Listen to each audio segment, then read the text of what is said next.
لہٰذا Pakistan army had no chance. لیکن یہ بات کہنا درست نہیں ہے کہ they did not fight, they fought gallantly. یہ دشمن فوج کا سپہ سالار کہہ رہا ہے. اور پچھلے 50 برس پاکستانی قوم اپنی اس فوج کو رسوا کرتی رہی جس کو ہم نے مشرقی پاکستان بھیج کر تنہا چھوڑ دیا تھا. ہمارے 30-32 ہزار افسر اور جوان جن کو مغربی پاکستان سے مشرقی پاکستان کے دفاع کے لیے بھیجا گیا، ہم نے کس حالت میں ان کو وہاں بھیجا؟ ان کے پاس نہ بھاری ہتھیار تھے، نہ ٹینک تھا، نہ توپ خانہ تھا، نہ مناسب ایئر فورس تھی، نہ نیوی تھی. اور دشمن کے پاس 50 اور 1 کی برتری تھی. یعنی جہاں نیوی کی اگر بات کریں تو ہمارے پاس مشرقی پاکستان میں صرف 3 یا 4 گن بوٹس تھیں جو کہ اینٹی اسمگلنگ رول میں استعمال ہوتی تھیں کہ کوئی مچھیرے اسمگلنگ نہ کریں یا مچھیرے دشمن کے آ کے ہمارے پانی میں مچھلی نہ پکڑ لیں. اور دشمن کے پاس ایئر کرافٹ کیریئر گروپ تھے جو جس کی لا کے انہوں نے پورے مشرقی پاکستان کا بلاکیٹ کر دیا تھا. پاک فضائیہ کے پاس صرف ڈھاکہ کا ایک ایئرپورٹ تھا. ہمارے پاس تقریباً 16 کے قریب F-86 سیور تھے اور دشمن کے پاس کم از کم 10 ایئر فیلڈ تھے آس پاس مشرقی پاکستان کے اطراف بھارت میں، اور کوئی 400 کے قریب طیارے، ہر طرح کے طیارے، فائٹر ایئر کرافٹ، بامرز، انٹرسیپٹر، سب ٹرانسپورٹرز، 400 طیارے. اور کہاں ہمارے صرف F-86 سیبر 16، اور وہ بھی صرف ڈھاکہ ایئرپورٹ سے. اور شروع میں جنگ کے شروع میں 3-4 دنوں کے بعد جب ڈھاکہ ایئرپورٹ تباہ ہو گیا، اس کا رن وے تباہ ہو گیا، تو پھر پاکستان ایئر فورس بھی اڑنے کے قابل نہیں رہی. شروع کے 4-5 دن ہی ہماری ایئر فورس اڑ سکی. لہٰذا پریکٹیکلی وہ ساری جنگ پاک فوج نے بغیر فضائیہ اور بغیر نیوی کی مدد کے لڑی. اور جہاں تک جو بات آپ کو پہلے بتا چکے ہیں کہ جو بھارتی پروپیگنڈا کے 90,000-93,000 سپاہی تھے، ایسی بات نہیں تھی. وہاں پہ صرف 32-33 ہزار کی فوج تھی ہماری، جس کے پاس نہ ایئر فورس تھی نہ نیوی تھی. اور اس بات میں کوئی شبہ نہیں ہے کہ پاکستان کی تاریخ کی سب سے دلیر، سرفروش اور جانثار فوج جو ہم نے آج تک پیدا کی ہے وہ مشرقی پاکستان میں تھی. آپ ذرا حالات کا اندازہ کریں کہ آپ کو اپنے مرکز سے 1000 میل دور بھیج دیا گیا اور ابینڈن کر دیا گیا. اس کے بعد کوئی سپلائز، سپورٹ، ایئر سپورٹ، سی سپورٹ، لینڈ سپورٹ آپ کو میں اپنے مرکز سے مغربی پاکستان سے نہیں پہنچ سکی اگلے 6-7 مہینے تک، 8 مہینے تک. اور اس فوج کو نہ آپ نے سیاسی مسئلہ حل کیا. مارچ میں انتخابات، فسادات شروع ہو گئے تھے، بغاوت کر دی تھی مفتی باہنی نے. مجیب الرحمان پاکستان کی قید میں تھا، مغربی پاکستان کی قید میں تھا. یہ وقت تھا کہ آپ کسی طرح اس کو استعمال کر کے آپ مشرقی پاکستان میں کوئی سیاسی طور پر مسئلے کا حل نکال لیتے، لیکن بھٹو نے یہ نہیں ہونے دیا. وہ ادھر ہم ادھر تم کا نعرہ لگا چکا تھا. یحییٰ خان کی کیبنٹ کے اندر خود یحییٰ خان ایک شرابی، زانی، بدکار، جاہل آدمی، اور اس کی کیبنٹ میں کچھ ایسے ناپاک جنرل تھے، اور جن میں سب سے بڑا نام جنرل غلام عمر کا ہے جو آج یہ اسد عمر اور زبیر عمر کا باپ ہے. ناپاک ترین کردار. بعد میں گرفتار بھی ہوا غلام عمر جنرل یحییٰ کے ساتھ، اور بڑا عرصہ گرفتار رہا، لیکن چونکہ بڑی سازش تھی سب لوگوں کو بری کر دیا گیا بعد میں، تو یہ بھی بری ہو گیا. مشانہ ہے مشرقی پاکستان پر ہم نے ایک آدمی کو سزا نہیں دی. اسی سے اندازہ کریں کتنی بڑی سازش، حماقت اور غداری ہماری صفوں میں تھی. تو مشرقی پاکستان میں جس دلیری سے ہماری فوج لڑی ہے، یعنی خود اب ماحول دیکھیے کہ وہاں پہ کوئی پاکستانی میڈیا نہیں ہے. پورے مشرقی پاکستان میں ہمارا میڈیا نہیں ہے. پاکستان آرمی نے جو کچھ ڈاکومنٹ کیا وہ وہیں ضائع ہو گیا، کیونکہ جب سرنڈر ہوا تو ظاہر ہے سب کچھ بھارت کے پاس چلا گیا. تو دنیا کو جو نیریٹو گیا وہ وہی گیا کہ جو بھارت نے دیا. اور ظاہر ہے کہ وہ پروپیگنڈے، جھوٹ اور ڈس انفارمیشن پہ تھا، جس کو ہم اپنے پچھلے پروگرام میں بھی بتا چکے ہیں کہ 30 لاکھ لوگوں کا قتل کرنا اور 50 لاکھ عورتوں کا ریپ کرنا اور اتنے لوگوں کو ذبح کرنا، یہ سب اتنا پرپوسٹرس، جھوٹا، شرنگیز فساد اور پروپیگنڈا اور ڈس انفارمیشن تھی کہ پوری دنیا میں کوئی بھی اس کو تسلیم کرنے پہ تیار نہیں تھا. پاکستان آرمی یعنی ایکچولی وہ صورتحال مشرقی پاکستان میں ایسی ہو گئی تھی چونکہ آرمی بکھری ہوئی تھی. وہی 30-32 ہزار پورے مشرقی پاکستان میں تھے، اور ہر جگہ میکسیمم سٹرینتھ ہماری کہیں ہوتی بھی تھی تو بٹالین سائز ہوتی تھی، یعنی 800-900 بندہ ایک جگہ پہ ہوتا تھا. باقی چھوٹی چھوٹی کمپنیاں تھیں، ٹکڑیاں تھیں، 150 آدمی، 150 ایک کمپنی ایک طرف ہے، 50-60 ایک طرف، پلاٹون ایک طرف، سیکشن ایک طرف. اور ان کو پوری بھارتی انویژن کو روکنا تھا. اور جس جانثاری کے ساتھ، یعنی کیپٹن، میں واقعات کچھ آپ کو سناتا ہوں. یعنی مثال کے طور پر بریگیڈیئر سعد اللہ خان ایک وہاں پہ تھے، آپ کسی بھی پرانے فوجی سے پوچھیے بریگیڈیئر اسعد اللہ خان کے بارے میں آپ کو بتائیں گے، ایک دلیر بریگیڈیئر، اس حد تک کہ دشمن کی پوری ایک بریگیڈ 3000 لوگوں کے ساتھ دشمن نے حملہ کیا اور یہ 15 یا 20 سپاہیوں کے ساتھ اس طرح ٹوٹ کر اس کے اوپر گرے، ایسا حملہ کیا کہ اس کو حملے کو روکا بھی، پسپا بھی کیا اور دشمن کے ٹینک بھی قبضے میں لے لیے، اور بائی دا ٹائم پیچھے سے ری انفورسمنٹس پہنچی، بریگیڈیئر اسعد اللہ کے پاس صرف 6 سپاہی باقی رہ گئے تھے۔ ان کو اس ایکشن کے لیے نشان حیدر تجویز کیا گیا، لیکن چونکہ قوانین کے مطابق آپ میدان جنگ میں شہید نہیں ہوئے تھے، اس لیے آپ کو نشان حیدر نہیں دیا جا سکا۔ وہاں کا واحد نشان حیدر مشرقی پاکستان کا میجر اکرم کو دیا گیا ہیلی کے ڈیفنسز میں، ہیلی کی پہاڑیوں کا دفاع۔ Bharat brigade after brigade, artillery, armour, infantry مسلسل بھیج رہا تھا ہیلی کے ڈیفنسز پہ، لیکن ہمارے وہاں پہ پاکستان آرمی کے جوانوں نے جو ڈیفنس لگایا تھا، مشکل سے بمشکل ایک بٹالین ہماری وہاں پہ 2-3 کمپنیاں تھیں جو بھارت کے ڈویژنز کو روک رہی تھیں، اور اتنا طویل عرصہ روکتی رہیں کہ وہ ڈیفنسز فال نہیں ہوئے حتیٰ کہ سرنڈر ہو گیا۔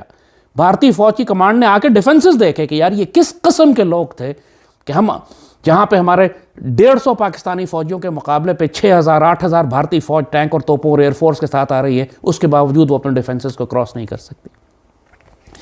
ایک ینگ کیپٹن ہمارا جمال پور گیرزن کے کرنل سلطان، ان کی تاریخ پوچھیے بزرگوں سے، پرانے افسروں سے۔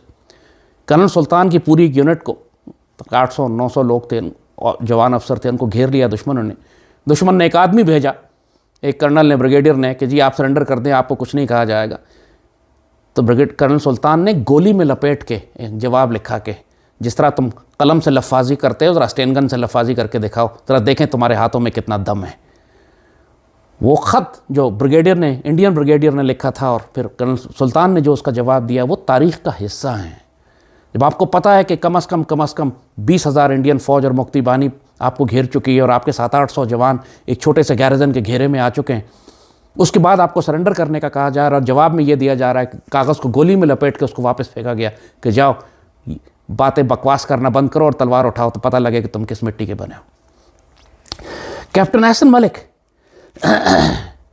ان کے پاس بمشکل 40 آدمی تھے، اور کیپٹن احسن ملک نے پورے بھارتی بریگیڈ کو 3000 کو اتنے عرصے تک روک کے رکھا، 3 ہفتے تک پوری انڈین انویژن ایک سمت سے روک دی گئی کہ رستے میں کیپٹن احسن ملک اپنی پوسٹ کے اوپر بھارتی فوج کو روک کر کھڑے ہوئے تھے۔ ان سارے واقعات کا پاکستان آرمی کو پتہ ہی نہیں تھا۔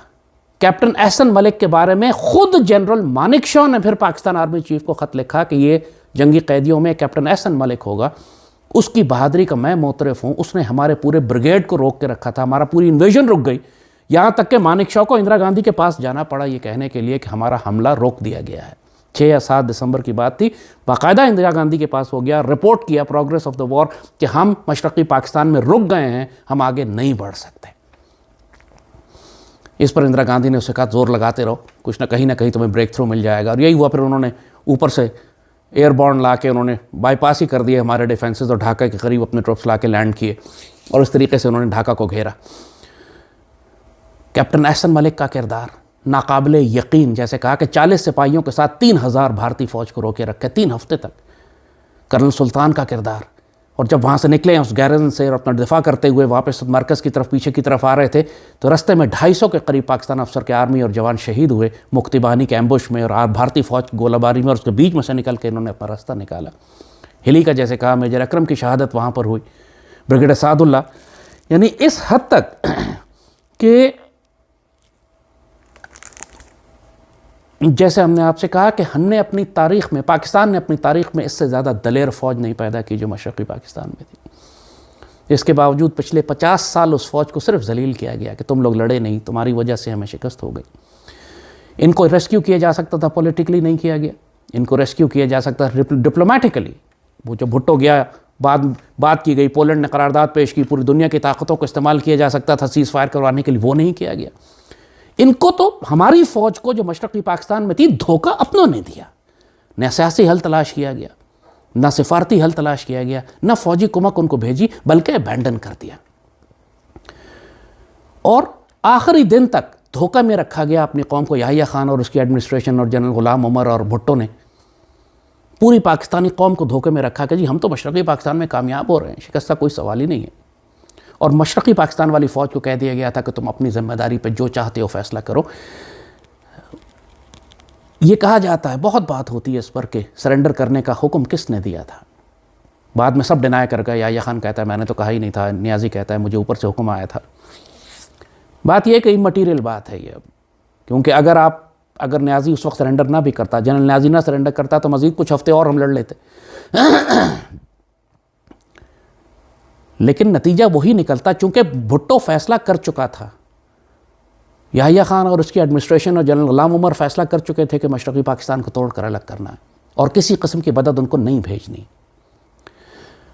یہ ضرور ہے کہ جنرل نیازی ایک بدکردار، زانی اور شرابی افسر تھا، اور اس کی وجہ سے جو نیچے افسروں کی قربانیاں تھیں ان سب پر مٹی پڑ گئی. اگر وہ سرنڈر بھی جو کرنے کا طریقہ تھا وہ کوئی طریقہ نہیں تھا جو اس نے کیا.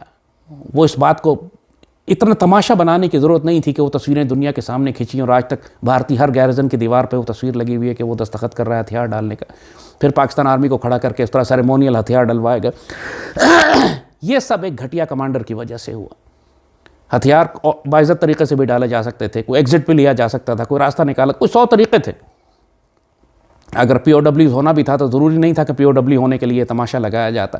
لیکن جیسے کہا کہ یہ غلطی فوج کی نہیں تھی، یہ نیازی کی تھی، یہ اس کی ذاتی غلطی تھی.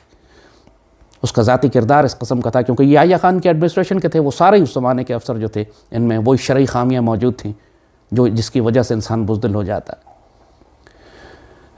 یہ بدنصیبی کی بات تھی کہ شیروں اور دلیروں کی ایک فوج کے اوپر وہ لوگ حکمران تھے جن کا کوئی تعلق اللہ رسول اور دلیری اور شجاعت اور غیرت سے نہیں تھا. آج 50 برس کے بعد پاکستانی قوم پر واجب ہے کہ مشرقی پاکستان کے مجاہدین سے اس فوج سے معافی مانگیں کہ ہم نے ان کو اس محاذ پر بھیجا، تنہا چھوڑ دیا، نکالنے کا کوئی ذریعہ رستہ نہیں چھوڑا ان کے لیے، نہ سیاسی، نہ سفارتی، نہ فوجی، نہ عسکری، اور پھر ان کو ذلیل بھی کرتے رہے 50 سال. چونکہ اس فوج سے بھٹو کو خوف تھا، یہ فوری فوج جانتی تھی کہ ہمیں بھٹو نے بیٹرے کیا، لہٰذا بھٹو نہیں چاہتا تھا کہ ان کو جلدی واپس لایا جائے. لہٰذا جان بوجھ کر اس نے اندرا گاندھی سے کہا کہ ان کو 3 سال تک اپنے پاس قید رکھو. پھر ایک ڈرامہ بنایا شملہ ایک معاہدے کا کہ جی میں جنگ قیدی چھڑا کر لا رہا ہوں، اور یہ فیصلہ کیا گیا کہ ان کو فوراً نہیں چھوڑا جائے گا، چھوٹی چھوٹی ٹکڑیوں میں چھوڑا جائے گا تاکہ یہ کوئی مزاحمت نہ کر سکیں. لہٰذا یہ رہائی کا پیریڈ بھی کوئی 1.5 سال تک کھنچتا چلا گیا. یعنی پہلا بیچ جب پہلی دفعہ پاکستان پہنچا اور آخری بیچ جو آیا اس کے درمیان میں کوئی تقریباً سال کا فرق تھا. حالانکہ پہلے دن چھوڑے جا سکتے تھے، 30-32 ہزار ہوتے کیا.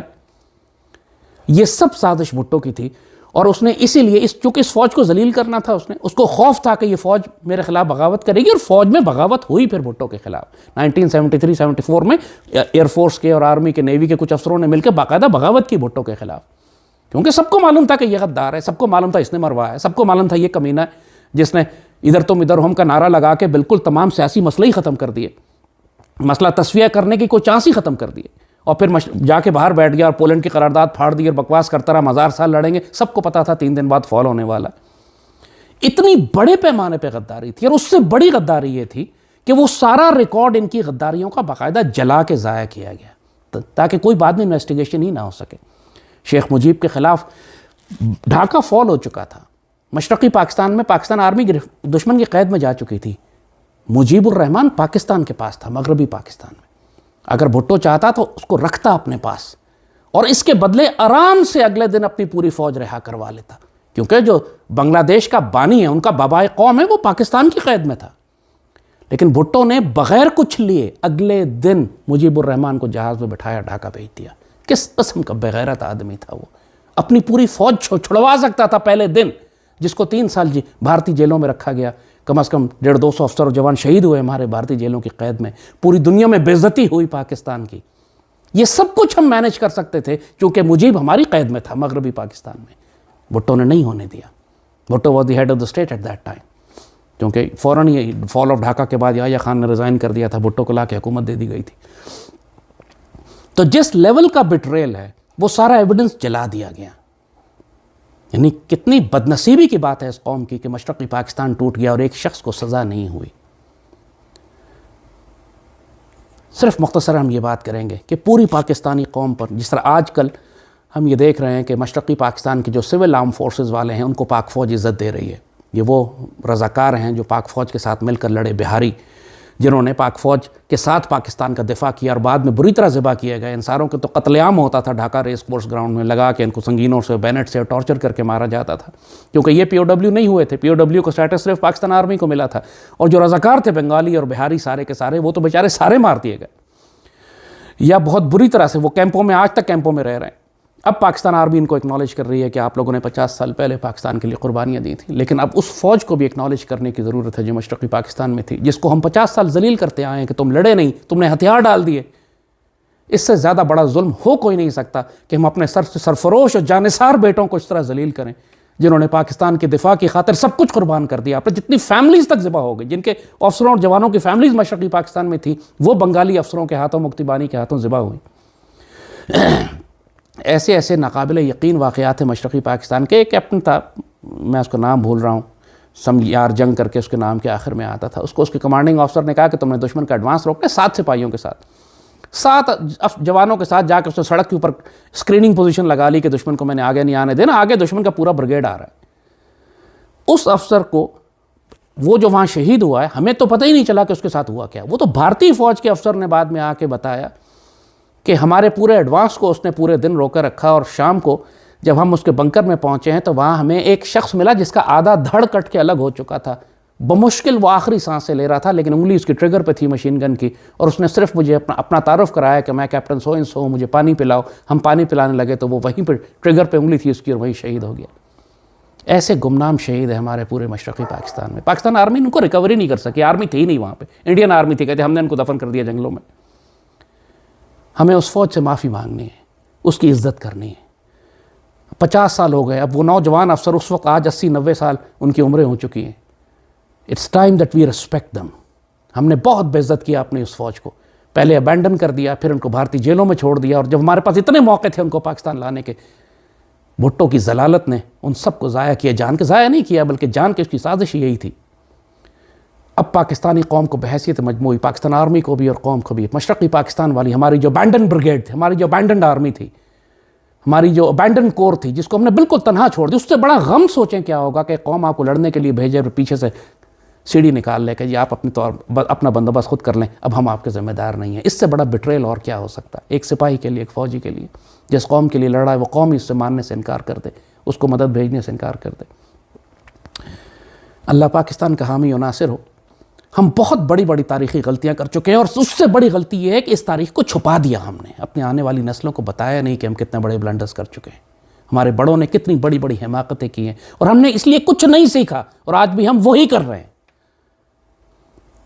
بھارت ایک مرتبہ پھر مشرقی پاکستان کی تاریخ دہرانا چاہتا ہے۔ اس کی تمام جنگی ایکسرسائزز اب اس نوعیت کی ہو رہی ہیں کہ اب ہم نے ڈھاکہ دہرانا ہے۔ وہ اس سال 16 دسمبر کو بہت بڑی سیلیبریشنز کر رہا ہے پورے انڈیا کے اندر، فال آف